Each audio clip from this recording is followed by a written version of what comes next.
Так, при замене так называемых косточек обращайте внимание на вот этот люфт, который находится вот здесь вот.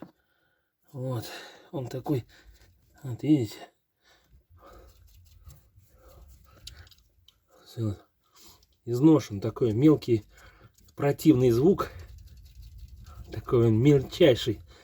И такое ощущение, как будто косточка вышла из строя, либо сайлентблок какой-то. А причина вот в этой хрени, вот в этой части.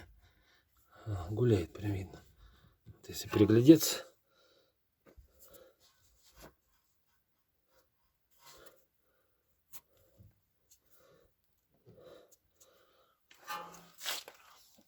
Это как на восьмерке.